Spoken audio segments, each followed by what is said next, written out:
Good morning. आज हम लोग सीएमए फाइनल का कंपनी लॉ का चैप्टर 4 ऑडिट्स एंड अकाउंट्स का स्कैनर का जितना क्वेश्चन आया सब सॉल्व करेंगे।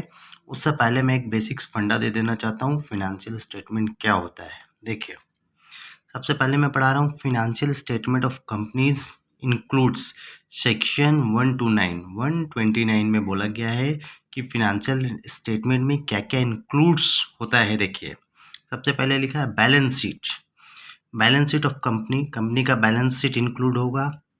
दूसरा पॉइंट में बोलता है पीएल अकाउंट्स। तीसरा कैश फ्लो स्टेटमेंट। चौथा बोलता है change in list of share holder if any, means यदि कंपनी का शेयर होल्डर में कोई नया आता है या कुछ चेंज होता है शेयर होल्डर लिस्ट में, तो वो भी एक फिनेंशियल स्टेटमेंट का पार्ट्स हो जाएगा। और पांचवा है नोट्स ऑन अकाउंट्स अपने बैलेंस शीट और पीएल अकाउंट में जो जो आइटम डालते हैं उसका डिटेल्स जो देते हैं, नोट्स 1, 2, 3 देते हैं, तो वो जो पीछे में बैलेंस शीट के लगता है उसको बोलते हैं नोट्स ऑन अकाउंट। जैसे बैलेंस शीट में अपने डालते हैं कि करंट एसेट मेरा इतना है, तो फिर अपने करेंट एसेट का जो डिटेल देते हैं नोट्स में, जैसे कैश बैलेंस इतना है, बैंक बैलेंस इतना है, सनी डेटर्स इतना है, जो जो करेंट एसेट का पार्ट है जिसका नोट्स में डिटेल देते हैं, तो वो जो नोट्स में जो डिटेल देते हैं वो भी फिनेंशियल स्टेटमेंट का पार्ट्स है। तो फिनेंशियल स्टेटमेंट का डेफिनेशन एक इंक्लूसिव डेफिनेशन है, इसीलिए अपने क्या लिखते हैं, सेक्शन 129 में लिखना है फिनेंशियल स्टेटमेंट इंक्लूड्स, सीधा 5 आइटम आपको याद रखना है, balance sheet, PL, cash flow statement और changes in list of share holder, यदि शेयर होल्डर का लिस्ट में कुछ चेंज हो रहा है, या नोट्स ऑन अकाउंट्स। अब देखिए, एक चीज लिखा हुआ है, for small company and OPC cash flow statement is not applicable. देखिए, यहाँ लिखा है कि कैश फ्लो स्टेटमेंट जो है स्मॉल कंपनी और ओपीसी के ऊपर एप्लीकेबल नहीं है, मीन्स स्मॉल कंपनी और ओपीसी को कैश फ्लो स्टेटमेंट बनाने का दरकार नहीं है। स्मॉल कंपनी मीन्स वह कंपनी जिसका कैपिटल 50 लाख से कम है और टर्नओवर 2 करोड़ से कम है, 2 करोड़ है या उससे कम है, और पेड अप कैपिटल 50 लाख और उससे कम है, उसको बोलते हैं स्मॉल कंपनी। और ओपीसी मीन्स 1 पर्सन कंपनी जिसका एक ही शेयर होल्डर होता है मिनिमम और मैक्सिमम, उसको ओपीसी बोलते हैं। तो ये दो कंपनी के ऊपर नहीं एप्लीकेबल है, माने कैश फ्लो स्टेटमेंट इस दो कंपनी पे एप्लीकेबल नहीं है। अब देखिए, मेन चीज जो इस टॉपिक का है, ये जो एग्जाम में बहुत बार पूछता है, filing of financial statement, section 137 financial state, यहाँ लिखा हुआ आरओसी फॉर्म एओसी 4, मतलब कंपनी फिनेंशियल स्टेटमेंट को किस में फाइल करता है, एओसी 4 फॉर्म में फाइल करता है आरओसी को।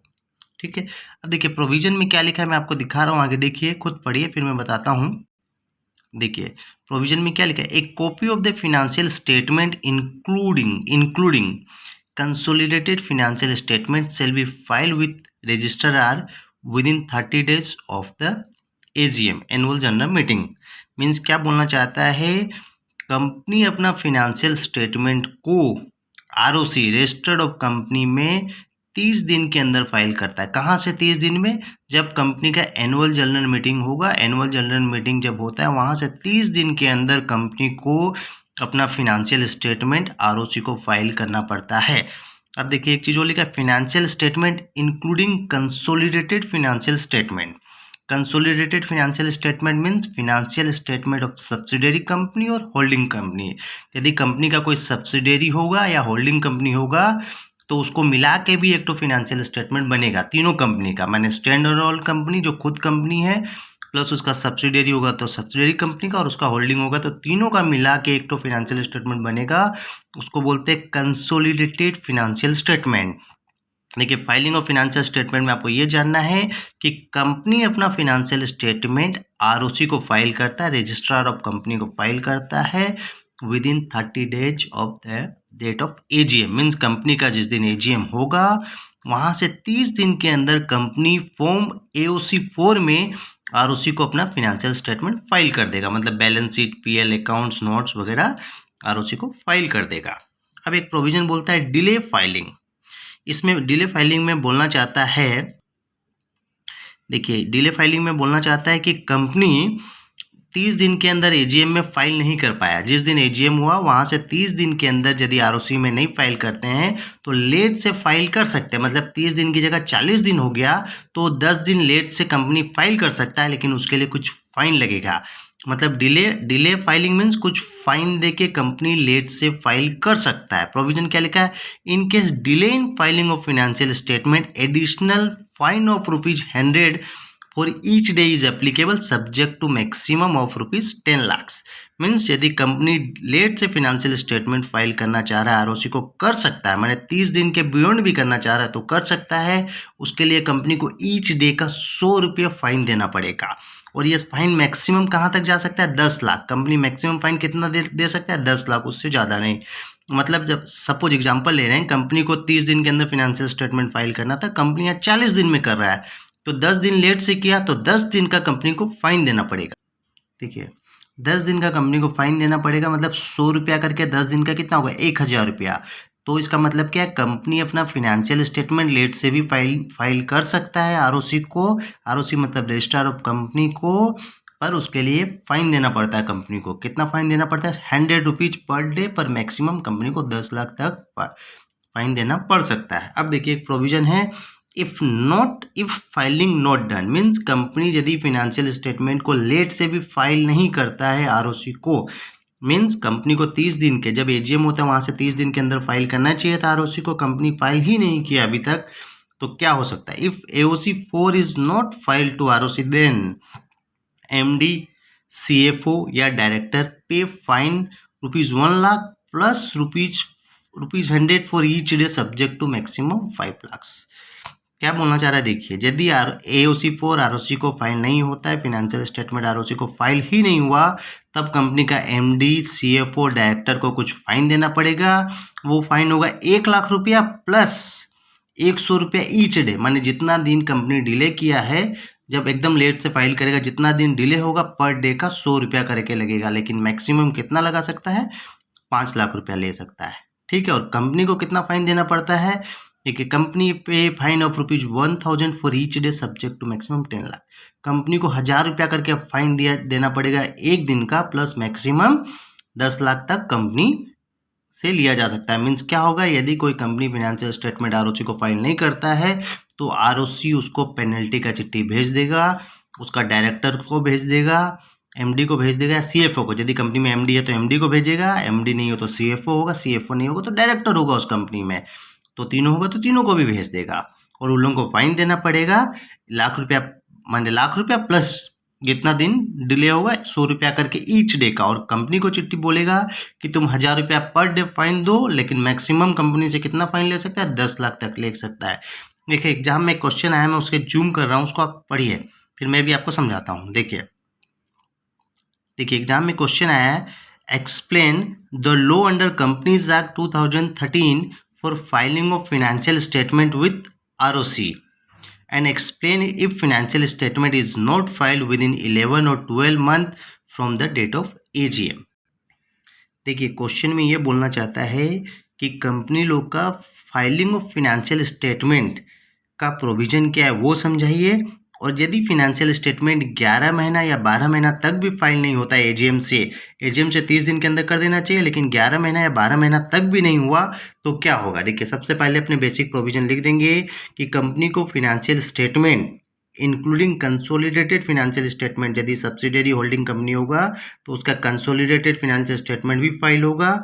ये दोनों फाइल करना पड़ेगा कब, 30 दिन के एजीएम से 30 दिन के अंदर कंपनी को उसका फिनेंशियल स्टेटमेंट एओसी 4 में फाइल करना पड़ता है। और दूसरा आप लिख देंगे यदि डिले फाइल करता है कंपनी तो ₹100 करके पर डे कंपनी को फाइन देना पड़ेगा, सब्जेक्ट टू मैक्सिमम कितना दे सकता है, 10 लाख। मतलब लेट से ही फाइल कर सकता है। यदि कंपनी लेट से फाइल नहीं करता है तब आरओसी उसको एमडी सीएफओ डायरेक्टर को चिट्ठी दे देगा फाइन का, उसका जो फाइन है ₹1 लाख जो डायरेक्टर का प्लस ₹100 ईच डे, मैक्सिमम कितना 5 लाख तक ले सकता है। कंपनी से फाइन का चिट्ठी दे देगा और कंपनी से ₹1000 पर डे फाइन ले सकता है। मैक्सिमम कंपनी से कितना फाइन ले सकता है, ₹10 लाख। जी अब मैं आपको अच्छा से समझा चुका हूँ, देख लीजिए, फिर भी आप एक बार जूम कर रहा हूँ उसको आप पढ़ लीजिए, आप इजीली समझ जाएंगे। फिर अपने नेक्स्ट क्वेश्चन में आ रहे हैं। देखिए अब हम लोग नेक्स्ट क्वेश्चन में आ रहे हैं जो दिसंबर 2013 में आया है। मैं क्वेश्चन को जूम कर रहा हूँ, आप पढ़िए फिर मैं उसको बताऊंगा कि आंसर क्या होगा। देखिए क्वेश्चन में भी आपके साथ पढ़ रहा हूँ। The liability of audit fee has been outstanding since last 2 years. This year, after completion of audit, the auditor informed to the secretary of the company over phone to bring the check of all the years and take delivery of the audit report. Discuss briefly the above statement in the context of right of the auditors to receive remunerations. देखिए question क्या बोल रहा है, मैं आपको समझा रहा हूँ। यहाँ बोलता है कि ऑडिटर का जो ऑडिट फी का लाइबिलिटी जो है लास्ट 2 years का ड्यू है। मीन्स ऑडिटर को लास्ट 2 years का ऑडिट फी नहीं मिला है।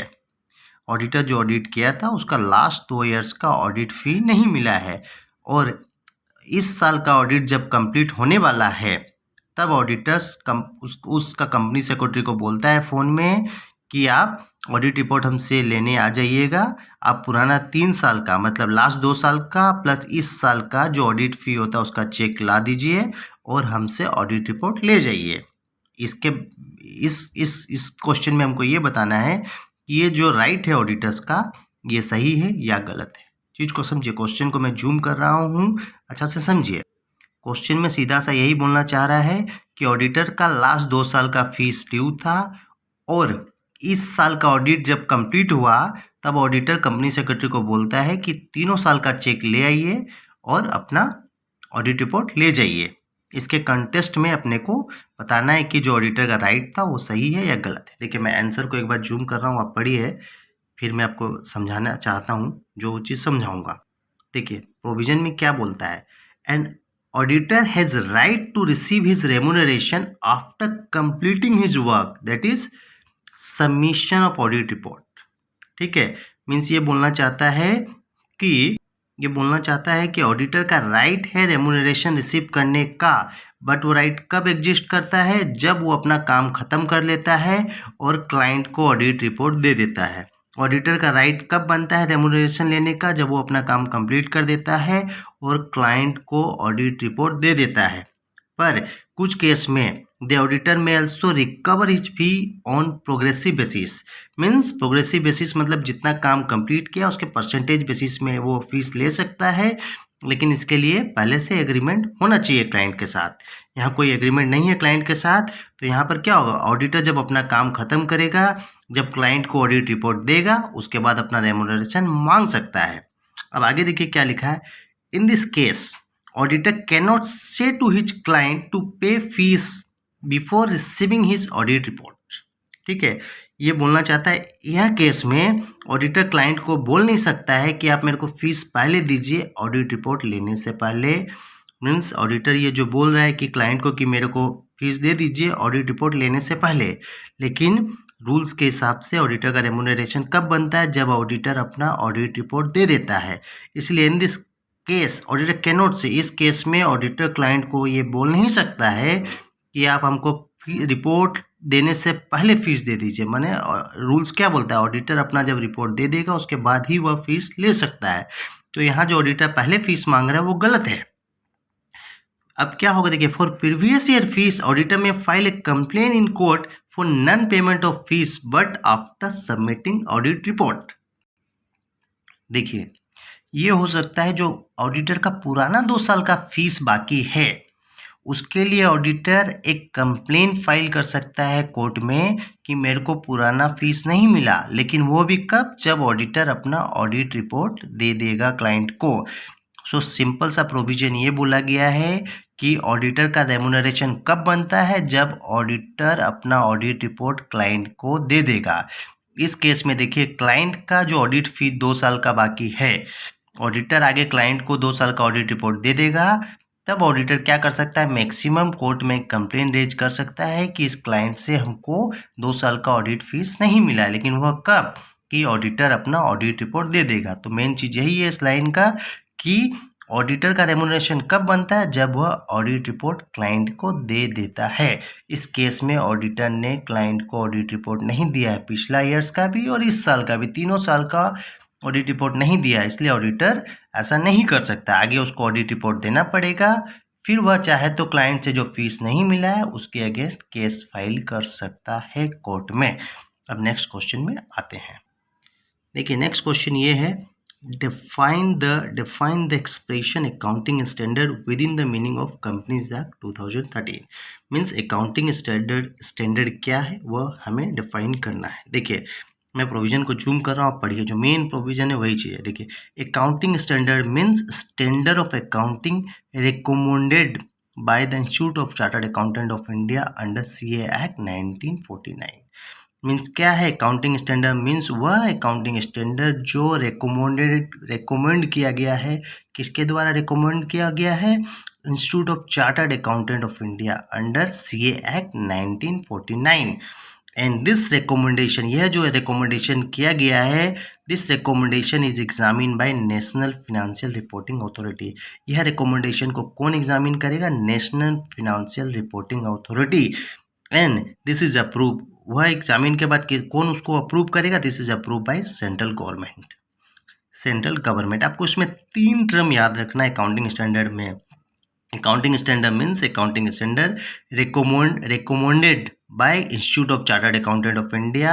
उस रिकमेंडेशन को एग्जामिन करेगा नेशनल फिनेंशियल रिपोर्टिंग अथॉरिटी, उसके बाद उसको अप्रूव करेगा सेंट्रल गवर्नमेंट। 3 नाम याद रखना, institute of chartered accountant of India, national financial reporting authority.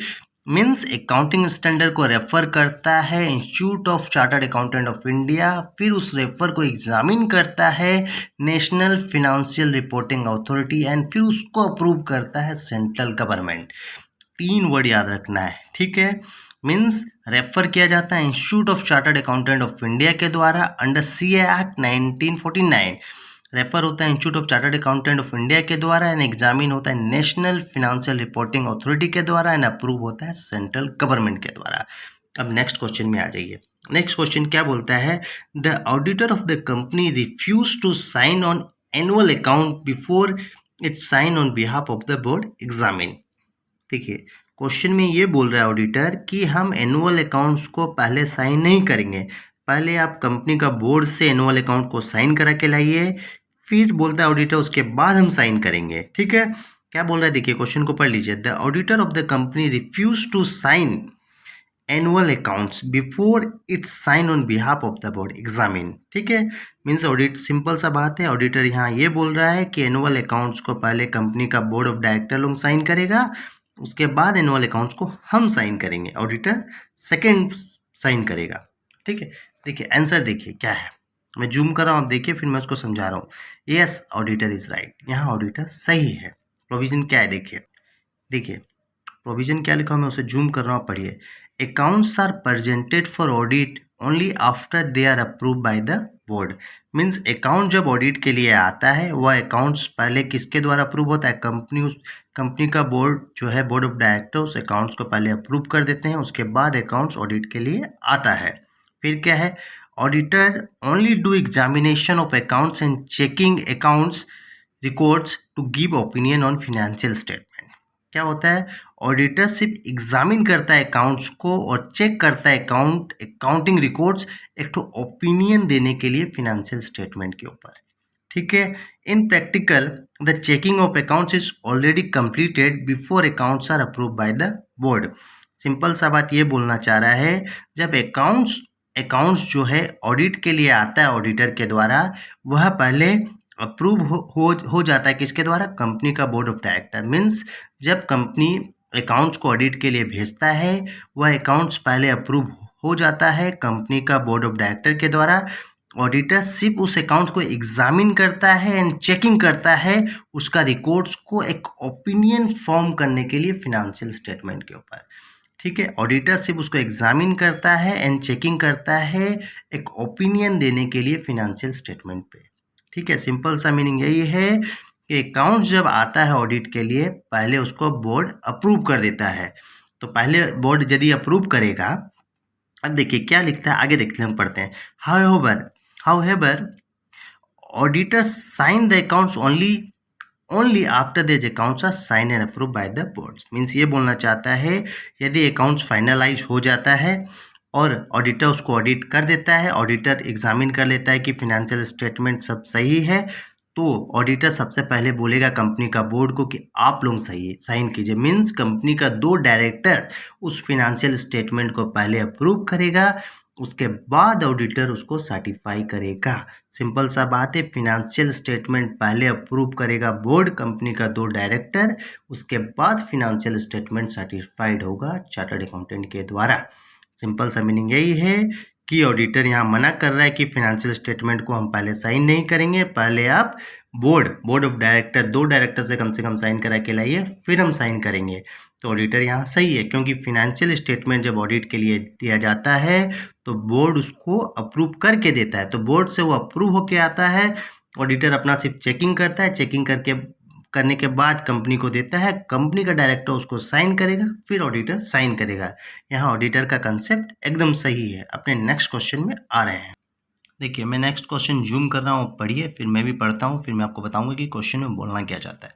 The board of director of A company have filed A complain with the institute of chartered accountant of India against their statutory auditor for their failing to attend the annual general meeting of the shareholder in which audited accounts were considered. Comment.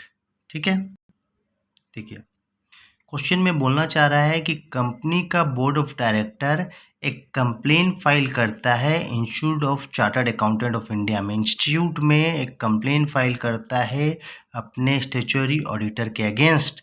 बोलता है कि statutory auditor annual general meeting में attend नहीं किया है। तो अब बताइए क्या इसका कंसिक्वेंस क्या होगा। मीन्स जो कंपनी का ऑडिटर था, कंपनी का एनुअल जनरल मीटिंग को अटेंड नहीं करता है, तो बोर्ड ऑफ डायरेक्टर कंपनी का एक कंप्लेन फाइल कर देता है इंस्टीट्यूट ऑफ चार्टर्ड अकाउंटेंट में कि ऑडिटर जो था मेरा एनुअल जनरल मीटिंग अटेंड नहीं किया। तो अब इसके ऊपर बताना है कि क्या कंसिक्वेंस होगा। अब देखिए आंसर में आ रहा हूँ मैं। प्रोविजन क्या बोलता है, देखिए सेक्शन 146 बोलता है it is the duty of the auditor to attend annual general meeting of the company. ये ऑडिटर का ड्यूटी है एनुअल जनरल मीटिंग अटेंड करने का। मीन्स कंपनी का जब भी एनुअल जनरल मीटिंग होगा ऑडिटर को अटेंड करना चाहिए। अब बोलता है नेक्स्ट, देखिए क्या लिखा है। Auditor can take leave of absence for not attending AGM by giving suitable reason for not attending. यदि ऑडिटर चाहता है कि एनुअल जनरल मीटिंग हम अटेंड नहीं करें किसी रीजन से, तो वह एक लीव ऑफ एब्सेंस ले सकता है। मीन्स कंपनी को वो लीव ऑफ एब्सेंस का चिट्ठी दे देगा कि हम एनुअल जनरल मीटिंग अटेंड नहीं कर पाएंगे किसी रीजन से, और एक अपने आप को जस्टिफाई कर देगा। ठीक है, देखिए प्रोविजन क्या लिखा है। Auditor can take leave of absence for not attending AGM. Auditor leave of absence ले सकता है एनुअल जनरल मीटिंग अटेंड नहीं करेगा तो कंपनी को एक लेटर देके। If auditor not attending AGM without leave of absence, देखिए यदि ऑडिटर, प्रोविजन में आगे पढ़ रहा हूँ, if auditor not attending AGM without leave of absence then company has a right to remove the auditors. यदि ऑडिटर बिना लीव ऑफ एब्सेंस के एनुअल जनरल मीटिंग अटेंड नहीं करता है तो कंपनी के पास राइट है उस ऑडिटर को हटा सकता है। कंपनी उसकी जगह नेक्स्ट एनुअल जनरल मीटिंग में कोई और ऑडिटर को अपॉइंट कर लेगा, कंपनी उस ऑडिटर को हटा सकता है। मीन्स सेक्शन 146 क्या बोलता है, ये ऑडिटर का ड्यूटी है कंपनी का एनुअल जनरल मीटिंग को अटेंड करेगा। यदि ऑडिटर उस एनुअल जनरल मीटिंग को अटेंड नहीं करना चाहता है अपना किसी रीजन के कारण, तो वो लीव ऑफ एब्सेंस का चिट्ठी दे देगा। यदि ऑडिटर लीव ऑफ एब्सेंस का चिट्ठी भी नहीं देता है और एनुअल जनरल मीटिंग अटेंड नहीं करता है तो कंपनी के पास राइट है उस ऑडिटर को हटा सकता है। मीन्स उसकी जगह कोई और ऑडिटर को रख सकता है। अब अपने नेक्स्ट प्रैक्टिकल क्वेश्चन में आते हैं। देखिए नेक्स्ट क्वेश्चन क्या बोलता है। XYZ एक्स लिमिटेड बोल के एक पब्लिक कंपनी है, अपॉइंट CA इनोसेंट, CA का नाम है Innocent, as a statutory auditor for the company for the current financial year. X limited एक CA इनोसेंट मीन्स एक चार्टर्ड अकाउंटेंट है जिसका नाम है इनोसेंट, उसको स्टैट्यूटरी ऑडिटर अपॉइंट करता है इस करंट फाइनेंशियल ईयर के लिए। Further the company offering him the service of actuarial, investment advisory and investment banking which were also approved by the board of director comment। Means क्या है, यहाँ पर company एक चार्टर्ड अकाउंटेंट को appoint करता है एज ए स्टैट्यूटरी ऑडिटर। कंपनी अपना स्टैट्यूटरी ऑडिटर अपॉइंट करता है और उस स्टैट्यूटरी ऑडिटर को बोलता है कि तुम एक्चुरियल का सर्विस दो, इन्वेस्टमेंट एडवाइजरी का सर्विस दो और इन्वेस्टमेंट बैंकिंग का सर्विस दो। इस सीए को 3 सर्विस कंपनी देने बोलता है, एक्चुरियल का सर्विस, इन्वेस्टमेंट एडवाइजिंग का सर्विस और इन्वेस्टमेंट बैंकिंग का service, which was also approve. Board उसके लिए अप्रूवल भी दे सकता है कि हाँ ये मेरा चार्टर्ड अकाउंटेंट ये 3 सर्विस हमको दे सकता है, उसके लिए बोर्ड अप्रूव कर देता है। कमेंट, अब देखिए हम आपको बताते हैं, इस सेक्शन को पढ़िएगा। सेक्शन 144 क्या बोलता है? The auditor shall not provide any of the following services. Section 144 of the companies act 2013 बोलता है कि ऑडिटर ये सारा सर्विस नहीं दे सकता है। यदि इसमें से कोई सा भी सर्विस ऑडिटर देगा तो ऑडिटर डिस्क्वालीफाई हो जाएगा, डिस्क्वालिफिकेशन ऑफ ऑडिटर हो जाएगा। देखिए सबसे पहला क्या बोलता है, देखिए इन्वेस्टमेंट एडवाइजरी सर्विस, कंपनी को इन्वेस्टमेंट एडवाइस नहीं दे सकता auditor.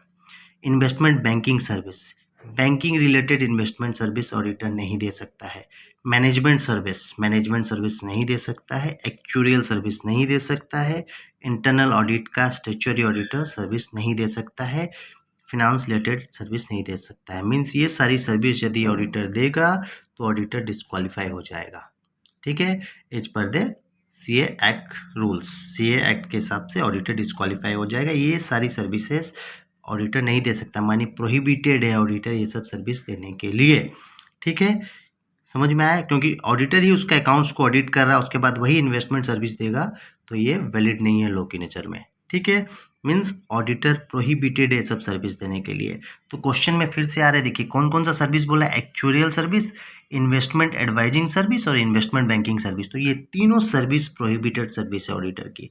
Investment advisory service, investment banking service और मैनेजमेंट सर्विस, एक्चुरियल सर्विस। देखिए ये तीनों प्रोहिबिटेड सर्विस है। अब आगे क्या लिखा? If auditor provide any of the above service then he will be disqualified from auditorship. Auditor disqualify हो जाएगा, इसलिए ऑडिटर ऐसा सर्विस नहीं दे सकता है। तो इस केस में 2 बोर्ड अप्रूव कर दिया है, फिर भी ऑडिटर ये सब सर्विस देने के लिए प्रोहिबिटेड है। इस केस में ऑडिटर ये सब सर्विस नहीं दे सकता है, चाहे कंपनी का बोर्ड कितना ही बोले। ठीक है, नेक्स्ट क्वेश्चन में आ रहे हैं। देखिए मैं आपको क्वेश्चन दिखा रहा हूँ, आप क्वेश्चन को पढ़िए, मैं भी पढ़ रहा हूँ, फिर आपको समझाता हूँ क्या बोलना चाहता है। Telco limited had the following item under the head reserve and surplus in the balance sheet as on 31st March 2015. Capital reserve 70 lakh है, सिक्योरिटी प्रीमियम 80 लाख है एंड जनरल रिजर्व 70 लाख है। The company had an accumulated losses of ₹240 lakhs on the same date, ठीक है, which it has disclose under the head investment head statement of PL as an asset in the balance sheet. Comment on accuracy of the statement. ठीक है, as पर schedule 3। देखिए question को मैं zoom कर रहा हूँ और समझिए। अब मैं क्वेश्चन को समझाना चाह रहा हूँ कि क्या बोल रहा है। ये बोलना चाह रहा है कि कंपनी का रिजर्व में ये 3 आइटम है और कंपनी का एक्यूमुलेटेड लॉस 240 लाख है।